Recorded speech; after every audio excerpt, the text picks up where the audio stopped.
Everyone is looking for a big money-making idea, the one that can shoot them from obscurity into the stratosphere, from the unknown to the famous, from middle class to wealthy. But where do you look? Where do you find that big money-making idea? Well, it's likely right beneath your nose. Today, I'm going to share with you a story that begins with ordinary people in an ordinary town, facing the all-too-familiar challenge of finding meaning in the monotony.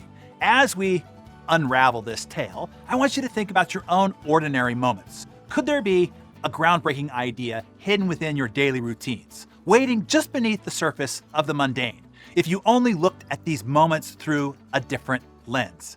It all started in Bridgeport, Connecticut, more than a century ago. You see, there was a bakery, and all they baked were pies. The company drivers used to drive horse-drawn wagons to deliver their products back in the day.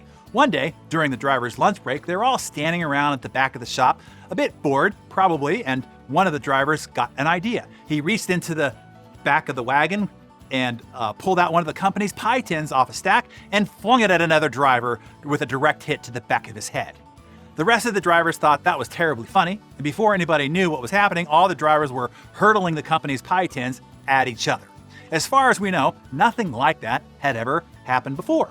But the pie company drivers decided it was an ideal way to relieve boredom. So, beginning that day, it became a regular noontime recreation. And over many months of practice, the drivers developed this pie tin throwing thing into a real art. They discovered, for example, that the accuracy of the throw depended on a special way of holding the pie tin and a certain forward wrist action right before the release. And you might have guessed that one day around noon, the pie company president just happened to be passing by, and when he saw his workers engaged in this particular pastime, he was rather annoyed. After all, this was company property the drivers were tossing about so recklessly.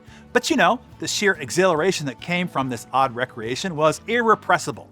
And pretty soon, Yale University students picked up on it, and it became a craze. Then Harvard, never far behind Yale, and college fads started doing it on campus. Some irreverent students even called it a sport.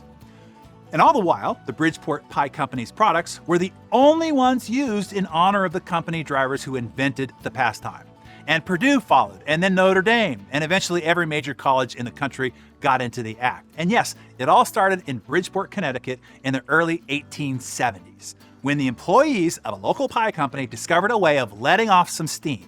In fact, right this minute, one of those original pie tins is on display at the Smithsonian Institution because of its aeronautical significance. And of course, the name of the Bridgeport, Connecticut Pie Company embossed on that pie tin is the Frisbie Pie Company, named after the owner, William Russell Frisbie.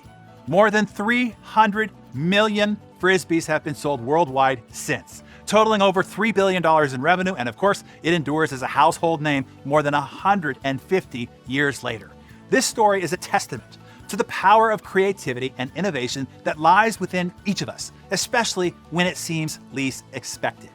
Revolutionary ideas can emerge from the most unexpected places if we keep a mindset of openness, curiosity, and playfulness in the pursuit of achievement. And it's a reminder that sometimes the key to unlocking the next big thing in your business is not in searching for the extraordinary, but reimagining the ordinary. So now, you inspire others. Share the story of how you came upon the idea for your business or career in the comments below. I want to sound the alarm here a bit. We need to have an urgent conversation about your future and about the future that is waiting for your children. A great gap has occurred, and it's widening rapidly between the haves and have-nots. And there is one skill that will determine which side of the line you end up on. A skill that will make you indispensable, irreplaceable, and highly paid, and it is urgently needed now. This is the one skill that AI can't replace. Robots can't replace. Self-service smart technologies can't replace. Globalization can't replace. And even Amazon can't replace. No matter the economy, no matter what crisis comes, and no matter how technology continues to progress. On this broadcast, you'll learn what that skill is, and you'll find out if you have it or not. This will be enlightening for some and alarming for others. I am making registration to this free. Register quickly if you want to get your spot.